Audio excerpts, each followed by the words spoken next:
Hi, everyone. Tonight we're going to be talking about organizing our job search. The nice part about this is that while we're organizing, we're also going to be referring to some of the steps that you should be taking and thinking about when you start your job search and get ready for your job search. So I'm going to start right away with sharing my screen.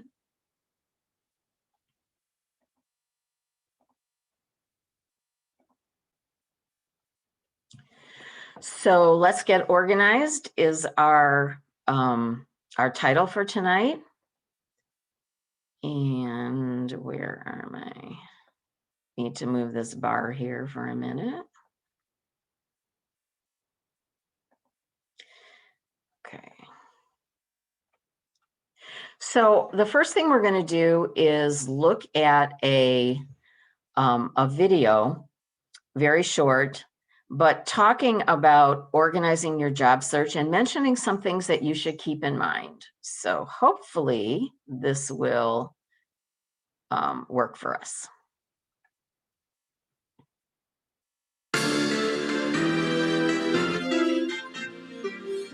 For most people, a typical job search starts with a visit to several well known job boards. And even within the first hour, it's fairly easy to find a number of jobs to apply to and quickly feel like you're accomplishing something. After all, the old saying that looking for a job is a full time job is a bit dated. Back in the day, it would have taken hours and hours to visit every business that you're now able to reach online in just a short time. For human resources managers, receiving resumes in the first hour a job is posted is equally encouraging. They may even find one or two candidates who look promising enough to call immediately. But here's where the ability to reach so many employers can become problematic for job hunters. Oftentimes, job candidates answer the phone, and instead of giving the excited reaction the recruiter is hoping to hear, they sound confused and pause awkwardly until they finally ask, "Where are you calling from again?" Then they have to explain that they've just spent an hour applying to jobs and can't remember what the position was that they're being called about. Talk about an easy way to tell a potential employer that you're not organized. It also tells them that you're applying to all sorts of jobs because you really don't know what it is that you're looking for. And just like that, the opportunity you're being called about is gone. So here are a few tips to avoid that mistake and make sure you can turn that phone call into the next phase. Applying to jobs via online job boards is a good method as long as it's just one of several methods you're using in your search, but you have to be organized about it. Make a simple Excel spreadsheet and log each resume as you send it out.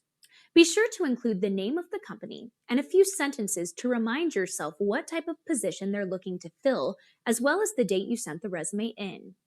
Then, if and when you do receive a call about your resume, you can simply ask the person to hold for a moment and pull out your list. If your cell phone is the contact number on your resume and you're planning to be out and about, make a hard copy of your spreadsheet and keep it with you at all times. The list will also come in handy to make follow up calls a few days later. Always remember, the interview starts as soon as you make contact. I'm Bree Teely for the Job Channel Network.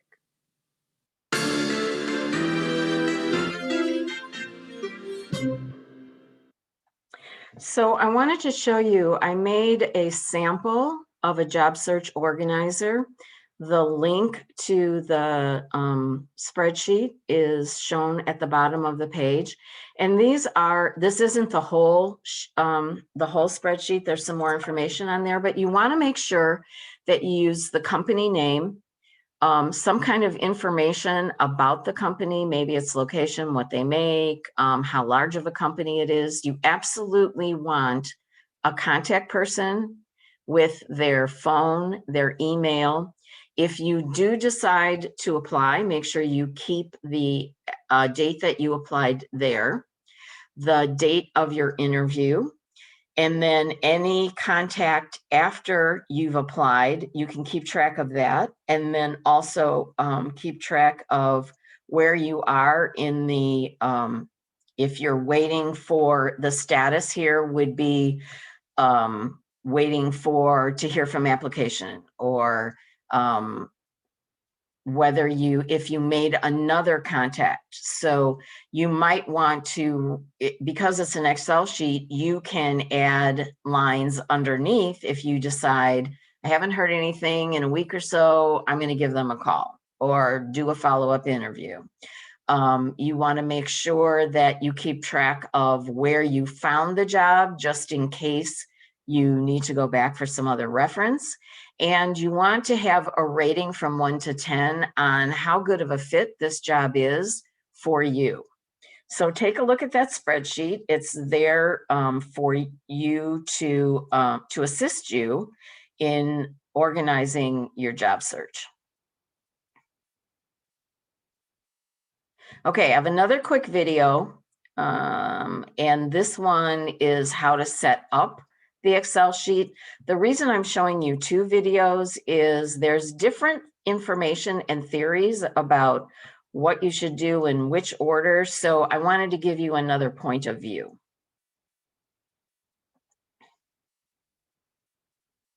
Hey guys, welcome to the mBlog channel. In this video, I'll be sharing with you guys Excel sheets for job hunting.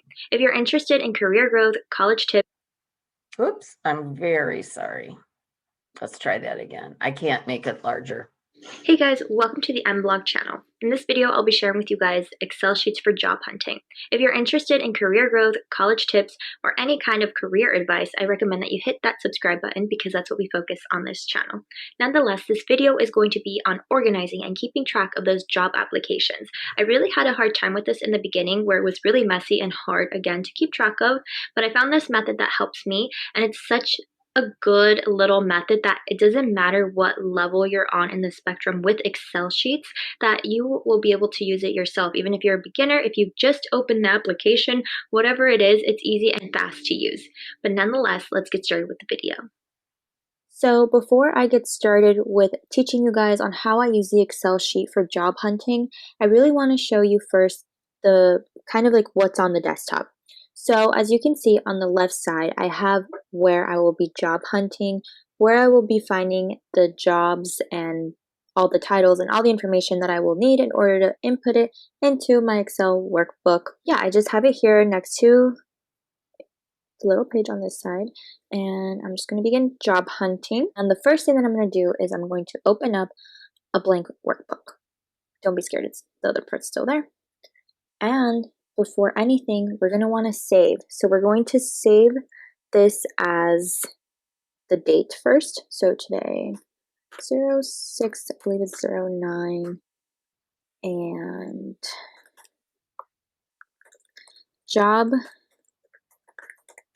hunting. And so you're going to be revising that date every time you revise this document. I want to save it in a safe place, so I have it in desktop, and that's good for me. So in this column over here, I'm going to put company name, title, B, and in column C, I'm going to put link. And then you're going to put applied, yes or no, and date. When this happens, when it runs over to another column, you can just make it wider. Then I also make an interest level column and notes / comments section.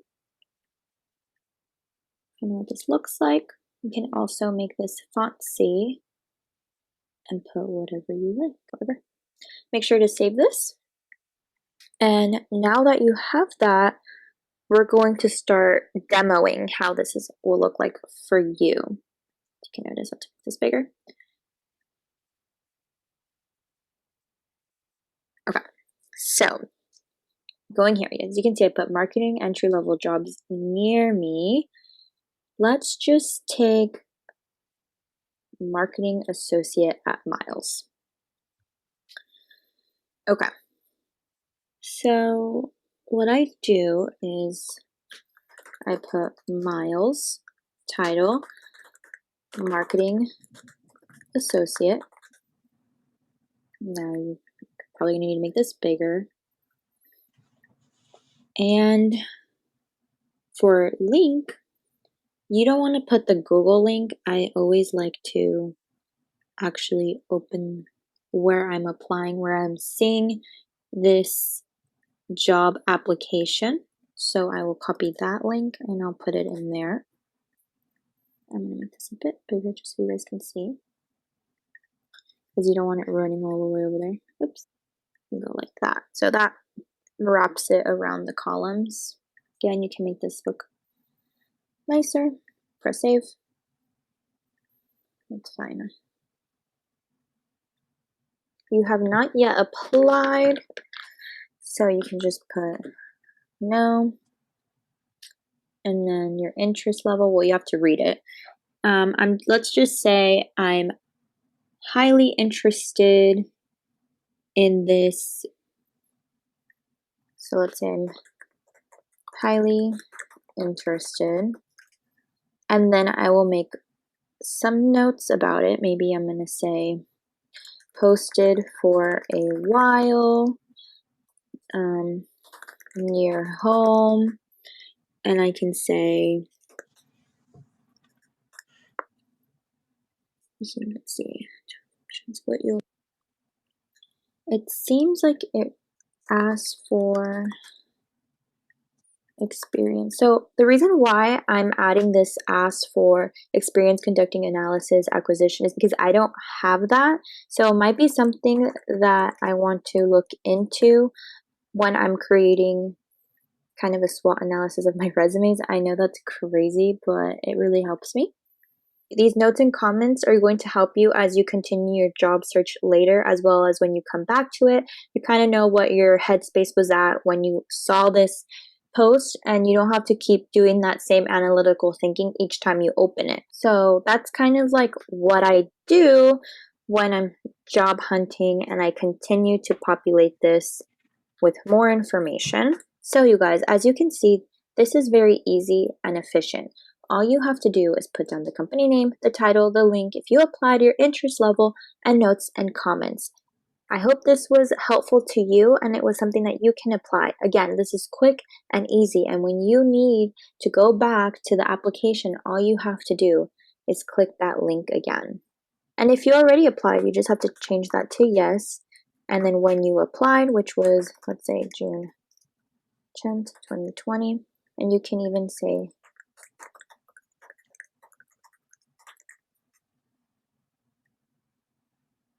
can even do that. You can keep adding columns and details as you'd like, but this is very simple. Anybody can use it, and it's a great way to keep track of your job hunting. Alrighty guys, I hope that you enjoyed this video and that you will join this community again by subscribing and clicking the like. I just want to back this up a little bit to talk for a moment about this column where she was putting in notes. I think that it's really important that you need to think about, like, what are your priorities in terms of looking for a job, or what kind of company you want to work for. So the things like the location, where it is, does the job require additional training that you're going to have to get?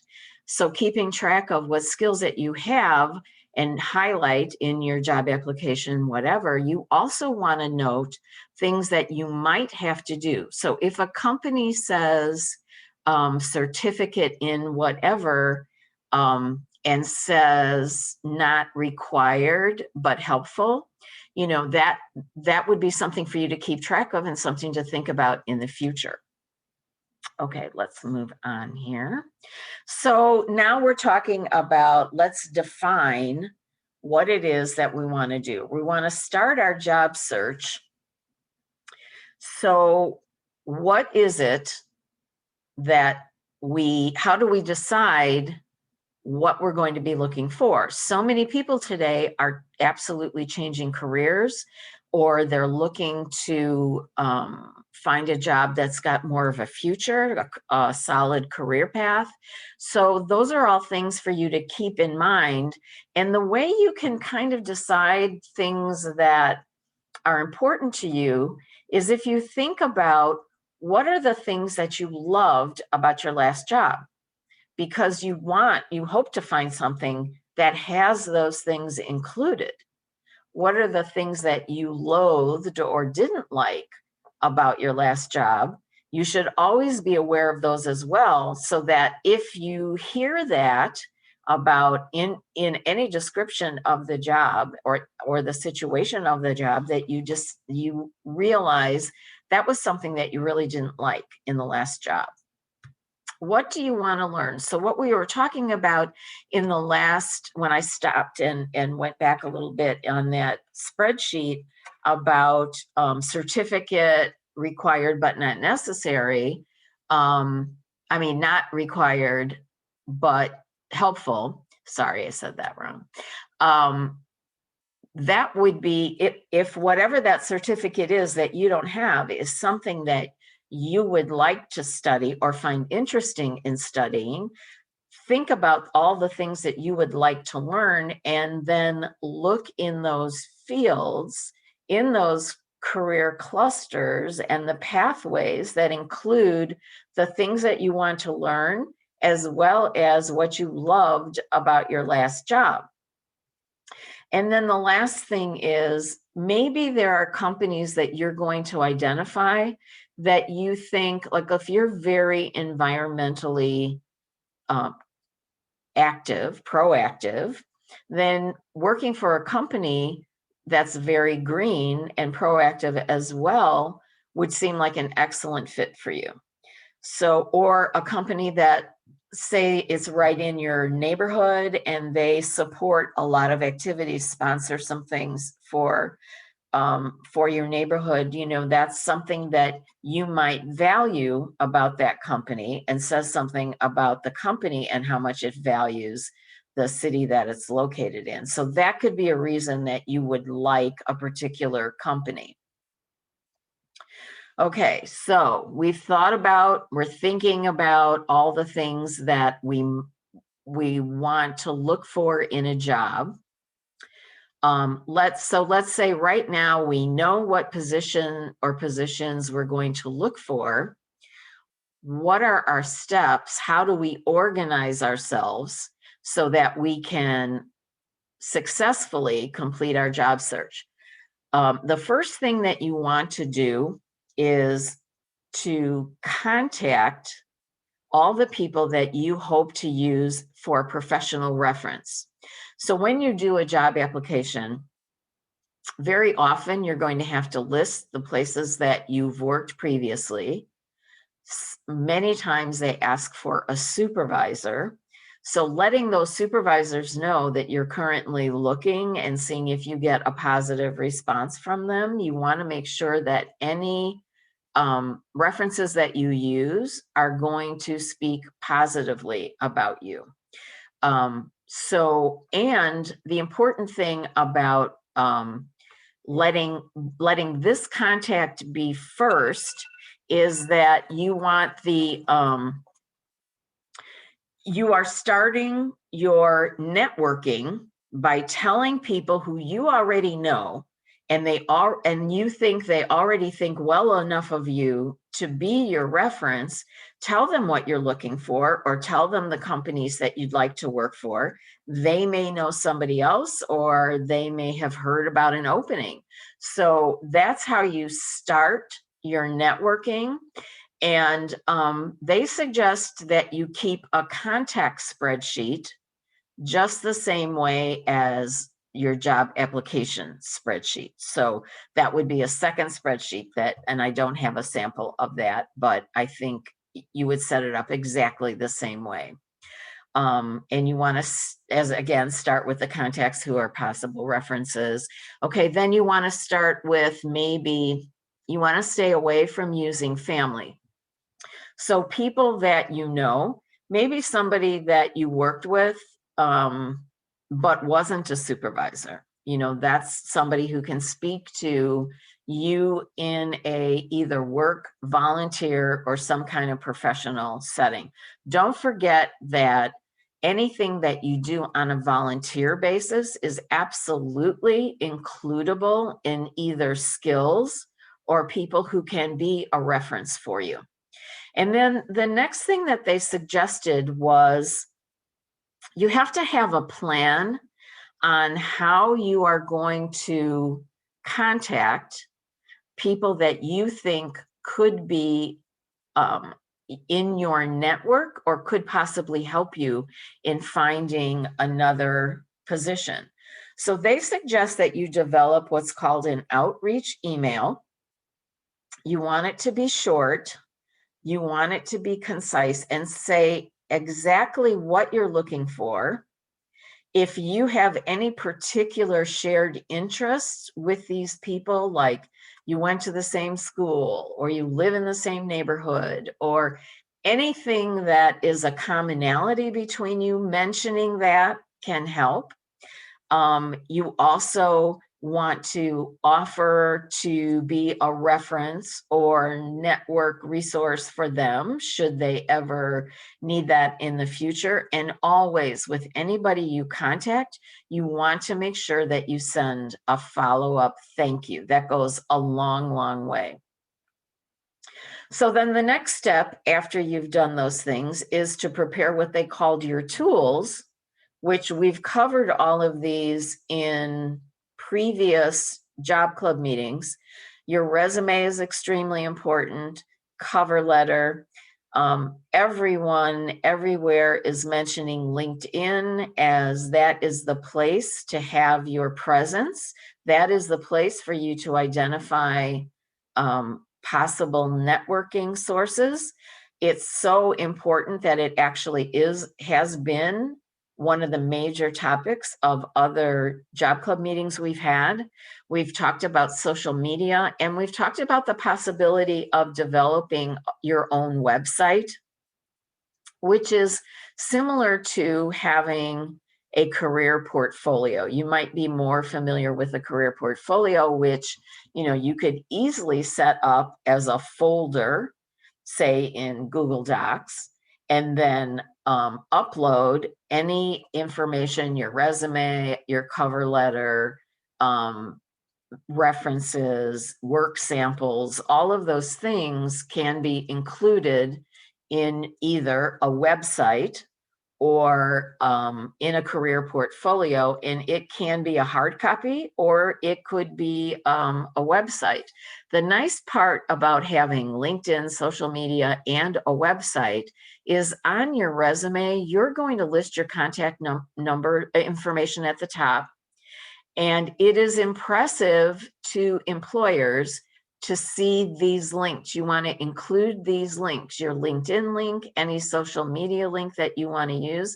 Remember to take care to review your social media, your Facebook, Instagram, and Twitter. If they're going to see things that might leave you in a questionable light, then don't include them on there, and certainly get them off there, because most employers, whether you give them social media addresses or not, do search for their employees and see what comes up. And I would also recommend, if you haven't done this already, do a search on yourself, put your name in and see what comes up, so that there could be errors in there. There could be something that's stated in such a way that it's not flattering to you, and at least you'd have the opportunity to possibly correct it, or at least be able to explain it because it's out there.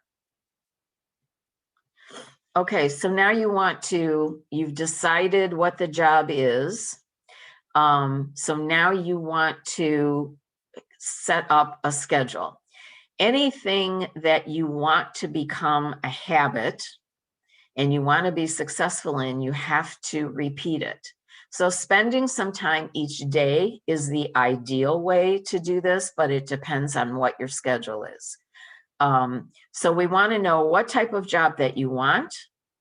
You don't want to feel overwhelmed. So by organizing and setting up a schedule, you know exactly what you're supposed to do at the certain time. So here are some steps. You want to decide what job boards that you'll use. Indeed is a very popular one. And besides all the jobs, you can filter for various things: part-time, full-time, location, what kind of education is required, what kind of training is required. So it's a great and easy tool to use. Plus, it has a lot of career-related information on there, videos and articles. So I really recommend Indeed. LinkedIn is also a great place to upload your resume. In that case, and in Indeed, if you upload your resume, often employers will find you. So you definitely want to get your resume uploaded in those. And if there's any business specific job board to whatever field you're located or you're interested in, make sure that you check that as well. Now, before in one of the previous slides where we were talking about maybe it's not the specific job that you're interested in, maybe it's the company that you're interested in. Make sure that you're checking that company website for whatever possible openings they might have. And you want to try to apply for 2 to 3 jobs per week. And the most important thing is network, network, network. There are many jobs that do not even make it to any of the job boards. So checking the company website can help with that, but networking, and specifically in, for example, LinkedIn, if there is a company that you're interested in, reach out to people who work there, especially people who work in departments that you might be interested in applying for. And then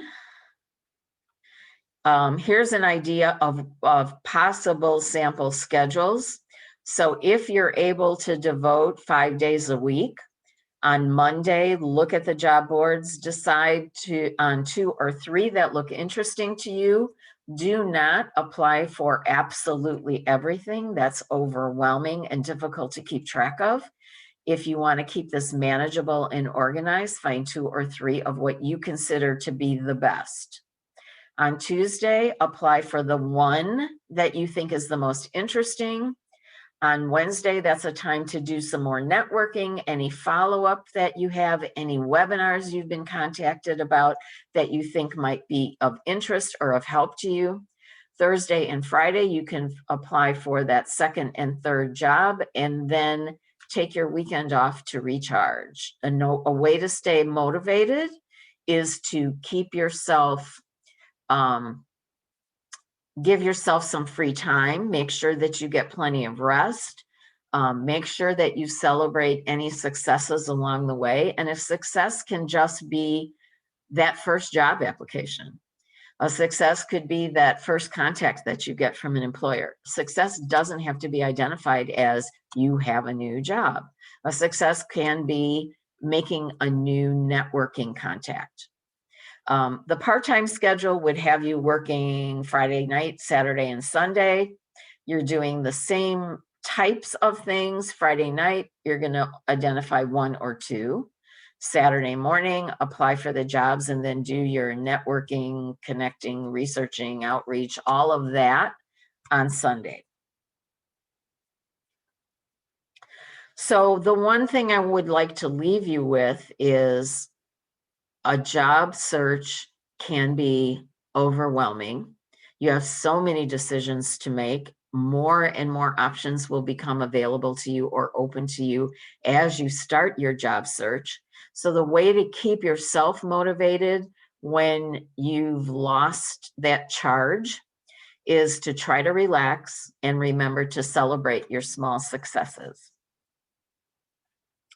I want to make an announcement that on our next job club meeting, we will be having not only a short job club, we're also going to sponsor a watch party of the live stream of our first ever adult education virtual completion ceremony.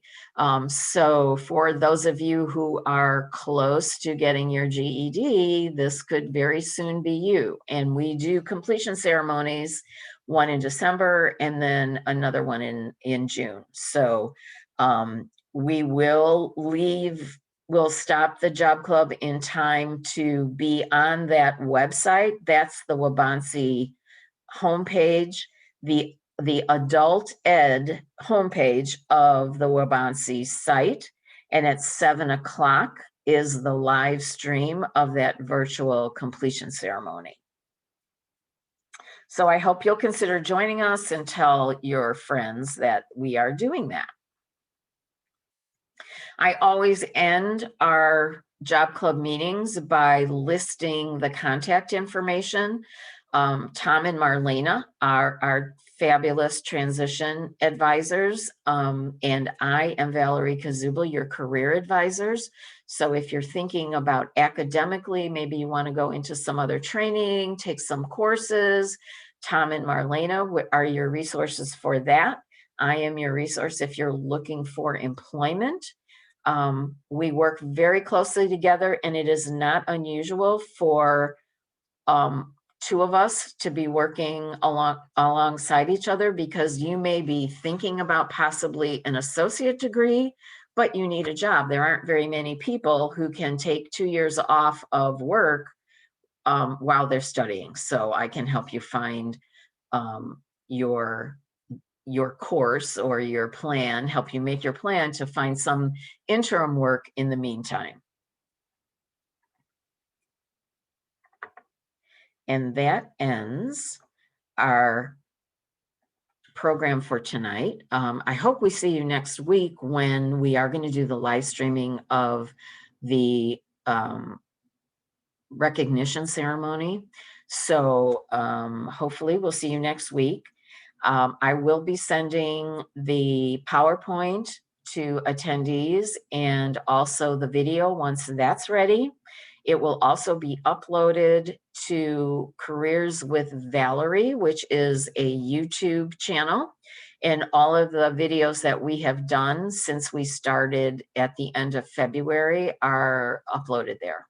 So no matter what topic you're interested in, we have something that will cover and give you information for that. So hope to see you next time, and thank you for visiting us.